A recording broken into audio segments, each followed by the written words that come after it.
Let's do some Ukraine-Russia conflict news now, because some Ghanaians are stranded in the Sumy states in the northern eastern parts of Ukraine, which borders Russia. The Ghanaians include some students who say their only chance of being rescued is to get into some neighboring countries like Poland, but this is proving to be difficult and they're scared for their lives. One of the students is Daniel Akologo, who is from the Upper East region. He joins us live. Daniel, thank you so much for your time. Thank you very much. You are welcome. Now, how are you faring? So personally, I am in a neighboring town. There's a train station there which I booked a cab to come here. Mm-hmm. Yes, but my fellow students back at home, now it's very dangerous to even walk on the streets. Before the incident started, we had a meeting with the school, asking the school to give us some time and some break to go back home. But the school was insisting that nothing would happen, so we should stay. But once the first attack happened on the first day, it was close to a military base in our city. Then neighboring schools had evacuated their students with buses. And yet our school told us we should stay calm and wait. They would evacuate us. And from then to now, I believe today being the 11th or 12th day, if I'm not mistaken, the school has been telling us to wait. And students are paying outrageous prices to get taxis. Yeah. Others are buying cars themselves and buying buses themselves to get to this train station I am in right now. I could just I want to flip my camera and you see the students around here. We all evacuated through private cars or private taxis to be here. And the situation there, and most of these people were scammed, some were scammed. Me being a victim was scammed of over $1,000 just the day before yesterday. The driver brought me halfway, then took me back. And you couldn't fight or you couldn't argue with him because he would pull out a gun and leave you in the middle of nowhere. So, oh wow. Yes. Then even on the streets of Sumy, the next day after I was scammed, I went to the bus station to get a taxi, because taxis will normally come and park there and be mentioning outrageous prices. If you can afford, you enter and they bring you. On my way there, I was nearly robbed. Luckily for me, I had no money on me. But the person showed me a gun and let me go. Oh, wow. Now, so yes. So that is what is happening. So where are you guys headed now? Now, we are supposed to make 3 stops. From Poltava, I am in a city called Poltava. Okay. At the train station in Poltava. From Poltava, we are heading to Lviv, which is on the western side. And it's quite safe because they share borders with Poland and other NATO members. So, of course, the Russian military wouldn't attack there because it would be dangerous for them. So there is quite safe. After Lviv, you will take a train. No, you take a train or a bus to Uzhgorod. Okay. Then from Uzhgorod, you pay another cab, which will take you to the border of Hungary. Yes. So these are the and it will normally take about 3 days to complete the journey. I mean, traveling non-stop and sleeping in train stations. And how many of you are there? Currently, like I said earlier, currently I spoke to my PRO, the NUPS PRO, and he said there are about 10 Ghanaian students left who are still hustling their way with taxis and cabs to get here. And what was really needed, or what we really needed, was the evacuation from Sumy city, because the Chinese government provided buses for Chinese students in our city. And just when was that? I believe that was yesterday or the day before yesterday. There were 2 buses, right?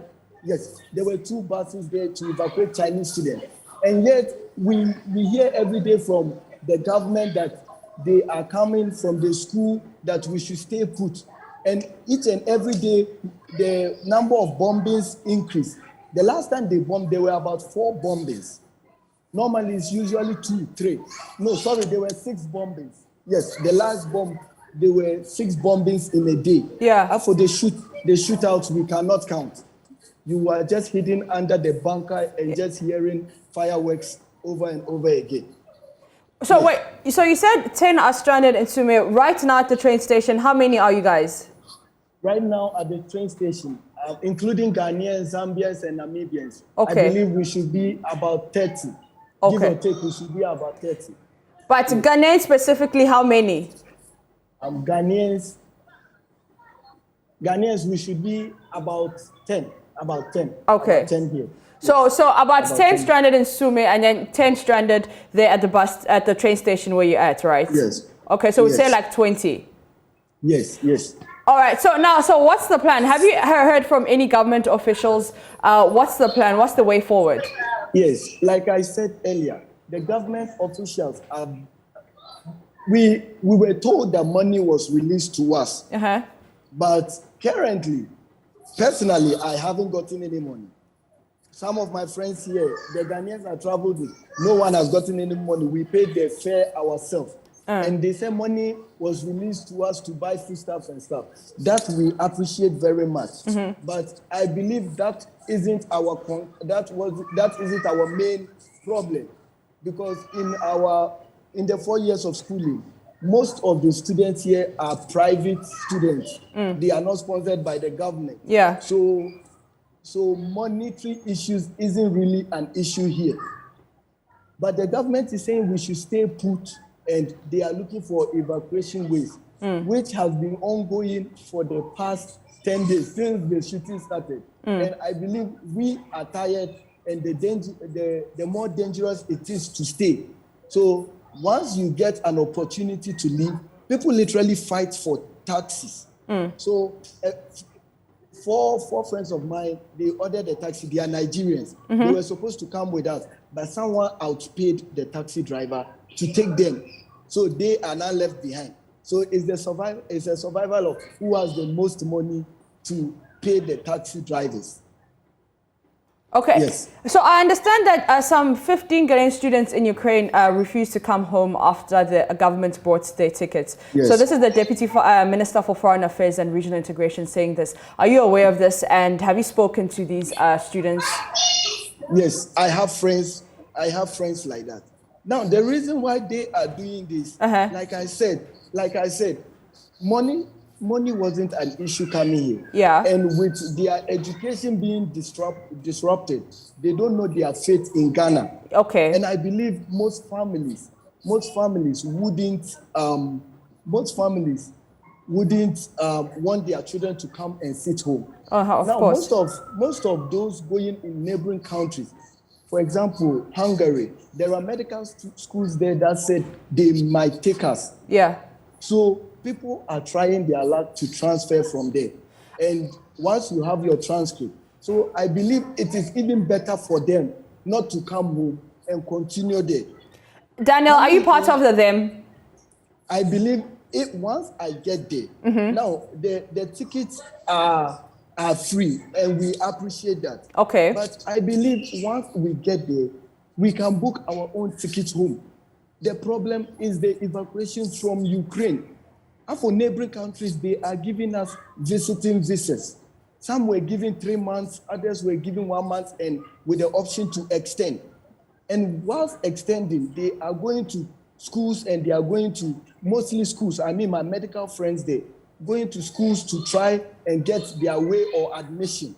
So once that is sorted, personally, once I get there, once that is sorted, then I can come home and prepare and come and continue my education in Hungary. Okay. But the pressure for them to come home from there makes it look like they were evacuated from Ukraine. But like I said, they weren't evacuated from Ukraine. They are being evacuated from neighboring countries, which I believe any citizen can do. Okay. Go pay for your flight ticket. You are in your flight to Ghana without any disruptions. Yes. Okay, so Daniel. That is their plan. Daniel, in 40 seconds, what would you like to say to government? What's your appeal to government? I believe I would like government should follow suit like the Chinese government is doing. Get buses and evacuate students out of Ukraine, not from neighboring countries. These are educated students in neighboring countries. They can get their way out by buying their tickets. It's safety first. We want to be safe first. So get us out of Ukraine. All right. Thank you very much. Yes, please. All right. Thank you very much. That is Daniel Akologo, who is a stranded student, and he is appealing to government to get the students out of Ukraine and not neighboring countries. And you're still watching Joy News Desk. I'm going to take a quick breather. We'll be back with more.